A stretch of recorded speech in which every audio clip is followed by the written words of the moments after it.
Hi all, welcome to football arena. World cup ടീമിൽ ഇടം കണ്ടെത്താൻ നെയ്മർ ജൂനിയർക്ക് സാധിച്ചത് ആരാധകർക്ക് വലിയ സന്തോഷം നൽകിയ ഒരു കാര്യമായിരുന്നു. ബ്രസീലിൽ എങ്ങും നെയ്മർ ജൂനിയറുടെ ആഘോഷ പ്രകടനങ്ങൾ നമുക്ക് കാണാൻ കഴിഞ്ഞു. വലിയ ഒരു സന്തോഷത്തോടു കൂടിയാണ് ആഞ്ചലോട്ടിയുടെ ഈ തീരുമാനത്തെ എല്ലാവരും സ്വീകരിച്ചത്.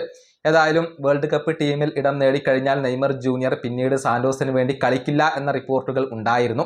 പക്ഷേ ആ കാര്യത്തിൽ ഇപ്പോഴും സംശയങ്ങൾ അഥവാ കൺഫ്യൂഷൻ നിലനിൽക്കുന്നുണ്ട് എന്നുള്ളതാണ് ലുക്കാസ് മുസേറ്റി റിപ്പോർട്ട് ചെയ്തിട്ടുള്ളത്. അതായത് നെയ്മർ ജൂനിയർ വേൾഡ് കപ്പ് ടീമിൽ ഇടം നേടുന്നു എന്നുള്ളത് ആദ്യം ബ്രേക്ക് ചെയ്ത മാധ്യമ പ്രവർത്തകനാണ് ലുക്കാസ് മുസേറ്റി. വളരെയധികം ക്രെഡിബിൾ ആയ ഒരു സോഴ്സാണ് ലുക്കാസ് മുസേറ്റി. അദ്ദേഹം പറയുന്നത് ഇപ്പോഴും സാന്റോസിന് വേണ്ടി കളിക്കുന്ന കാര്യത്തിൽ നെയ്മർക്ക് സംശയങ്ങൾ ഉണ്ട് എന്നുള്ളതാണ്.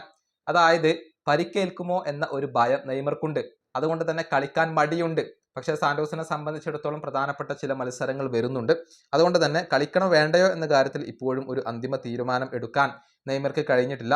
കഴിഞ്ഞ മത്സരത്തിനിടെ നെയ്മർക്ക് ചെറിയ ഒരു ബുദ്ധിമുട്ട് അനുഭവപ്പെട്ടിരുന്നു. അതുകൊണ്ട് തന്നെ അടുത്ത മത്സരത്തിൽ നെയ്മർ എന്തായാലും കളിക്കില്ല എന്നുള്ളത് ഉറപ്പായി കഴിഞ്ഞിട്ടുണ്ട്. 21-ാം തീയതി സാൻ ലോറൻസോക്കെതിരെ ഒരു മത്സരം സാന്റോസ് കളിക്കുന്നുണ്ട്. ആ മത്സരത്തിൽ നെയ്മർ ജൂനിയർ ഉണ്ടാവില്ല എന്നുള്ളത് ലുക്കാസ് മുസേറ്റി ഇപ്പോൾ റിപ്പോർട്ട് ചെയ്തിട്ടുണ്ട്. അതിനുശേഷം വേൾഡ് കപ്പിന് മുന്നേ ചില മത്സരങ്ങൾ സാന്റോസ് കളിക്കുന്നുണ്ട്. മെയ് 24-ാം തീയതി ഗ്രിമിയോക്കെതിരെ ഒരു മത്സരം, മെയ് 27-ാം തീയതി ഡിപ്പോർട്ടിവോ ക്യുവൻക എന്ന ടീമിനെതിരെ ഒരു മത്സരം, 31-ാം തീയതി വിക്ടോറിയക്കെതിരെ ഒരു മത്സരം. അങ്ങനെ 3 മത്സരങ്ങൾ സാന്റോസിനെ കാത്തിരിക്കുന്നുണ്ട്. ഈ മത്സരങ്ങളിൽ കളിക്കണോ വേണ്ടയോ എന്ന കാര്യത്തിൽ നെയ്മർ ജൂനിയർ ഇപ്പോഴും ഒരു അന്തിമ തീരുമാനം എടുത്തിട്ടില്ല എന്നാണ് ലുക്കാസ് മുസേറ്റി പറയുന്നത്. പരിക്കേൽക്കുമോ എന്ന ഭയം നെയ്മർ ജൂനിയറെ അലട്ടുന്നുണ്ട്.